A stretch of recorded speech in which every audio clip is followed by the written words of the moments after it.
The first time I saw Liam, the world was weeping. A soft, persistent rain had washed the color from the city, leaving behind a watercolor sketch of gray streets and blurred lights. I'd sought refuge in the glass-domed heart of the old botanical conservatory, a place where summer perpetually refused to die. The air was thick and sweet with the scent of damp earth and blooming jasmine, and the sound of rain drumming on the glass roof was a gentle, hypnotic percussion. I found him in the orchid house, a humid cathedral of green. He was standing before the ghost orchid, a bloom so rare and ethereal it looked like a wisp of captured moonlight. He wasn't just looking at it, he was communing with it. With a sketchbook open in one hand and a charcoal pencil in the other, his head was tilted in a way that spoke of deep reverence. His hair was the color of dark honey, curling just over the color of his worn tweed jacket, and his profile was a study in quiet intensity. I stopped, hidden by a fan of palm leaves, not wanting to break the spell. But my worn leather satchel, heavy with books, slipped from my shoulder and hit the flagstone floor with a dull thud. His head snapped up. His eyes, the warm, clear gray of a stormy sea, found mine. I felt a blush crug up my neck, a ridiculous schoolgirl reaction. "I'm so sorry," I stammered, fumbling to gather my bag. "I didn't mean to disturb you." A slow smile spread across his face, transforming his focused intensity into an open, inviting warmth. "You can't disturb a ghost," he said, his voice a low, gentle rumble that seemed to vibrate in the humid air. "You can only prove it's really there." He gestured with his pencil towards the delicate flower. I was starting to think I'd imagined it. He took a step closer, his eyes holding mine. "I'm Liam." "Ilara," I breathed, and the name felt new on my own tongue. In that quiet, rain-washed moment, surrounded by impossible flowers, it felt less like a meeting and more like a recognition, as if I'd been walking toward this stranger my entire life. Falling in love with Liam was not a sudden plunge, but a slow, sweet unfurling, like one of the night-blooming cereus flowers we'd watched together in the conservatory's hushed darkness. Our courtship was a tapestry woven from small, luminous moments. It was afternoons spent in his sun-drenched attic apartment, the air smelling of paper and brewing tea, where he would show me his architectural drawings. He didn't dream of skyscrapers that pierced the clouds. He dreamed of homes that nestled into the earth, of libraries with living walls, and houses built around the roots of ancient trees. A building should be a conversation with the landscape, not an argument, he'd say, his fingers tracing the elegant lines of a blueprint. I, in turn, would read him pages from my notebook. I was a writer, but my words had always felt shy, locked away. With Liam, they found their courage. I told him of my fear that my stories were too small, too quiet for the world. He listened, his gaze unwavering, and when I was done, he'd gently take the notebook from my hands. "Quiet things are the most powerful, Ilara," he whispered, his thumb brushing over my own handwriting. "A seed, a whisper, a heartbeat." In his eyes, my vulnerability was not a weakness, but a strength. We built a world for two. We chased sunrises from the city's highest hill, sharing a thermos of coffee and our whispered dreams for the future.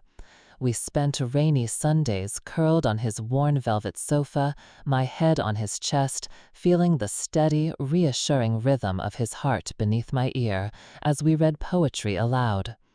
He taught me to see the geometry in a spider's web, the architecture in a seashell.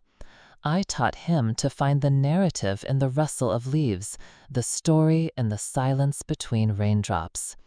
We were two halves of the same quiet soul, and in the space between us, a love grew that was as wild and beautiful as the gardens we so often roamed.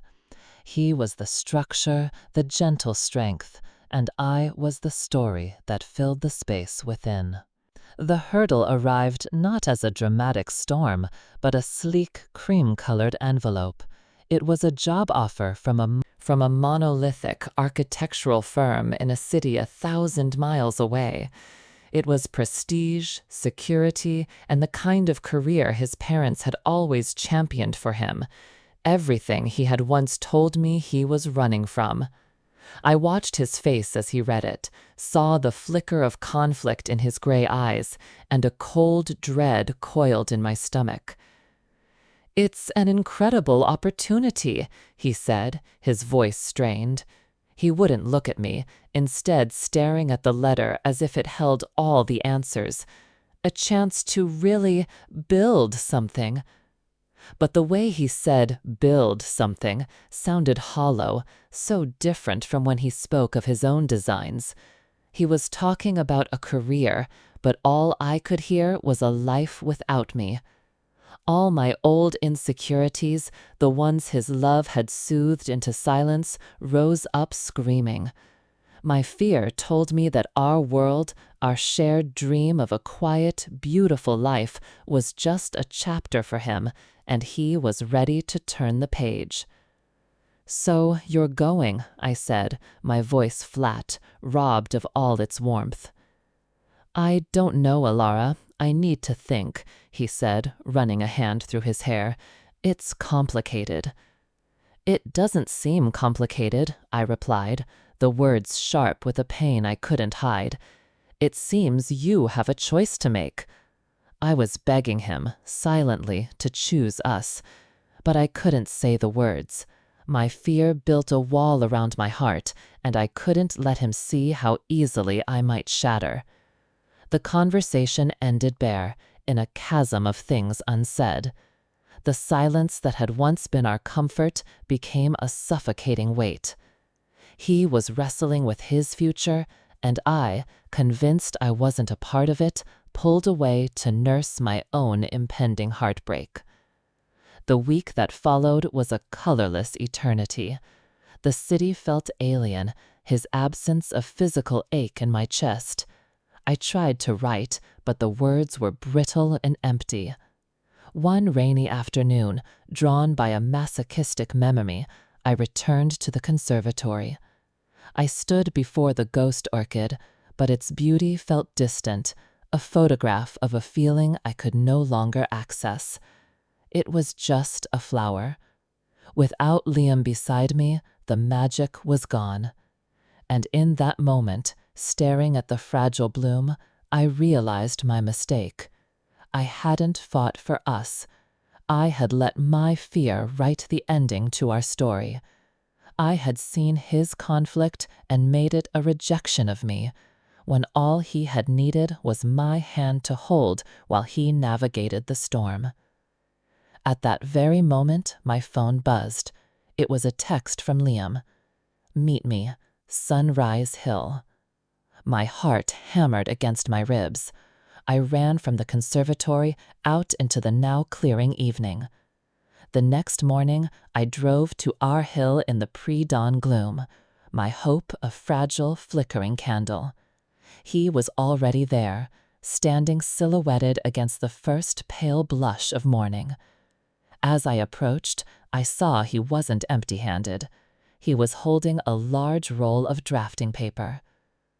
"Ilara," he said, his voice thick with emotion, "I am so sorry. I let the noise of what I should do drown out the truth of what I must do." He looked at me, his sea-gray eyes raw and honest. "I went to that city. I saw the office. It was all glass and steel and ambition, and it had no soul.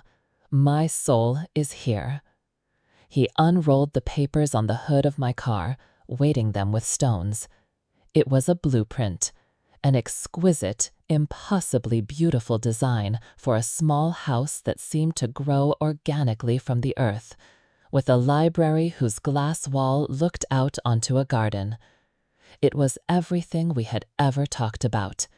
And there in the bottom right corner, in his elegant, precise script, was the project title, The Ilara House.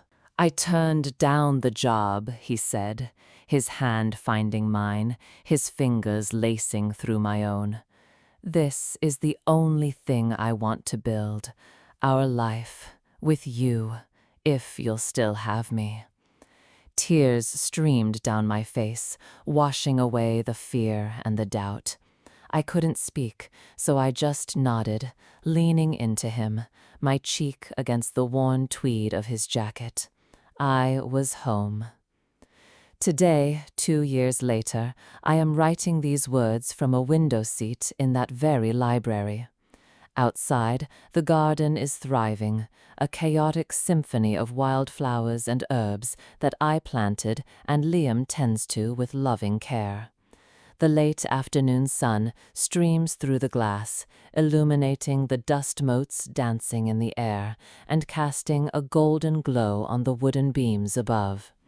Liam is across the room, sketching in his old notebook, a small, contented smile playing on his lips. Every now and then he looks up and catches my eye, and the look we share holds the entirety of our story. The rainy conservatory, the whispered dreams, the painful hurdle, and the breathtaking relief of our sunrise reunion. His hand reaches across the small table between us, and I place mine in it.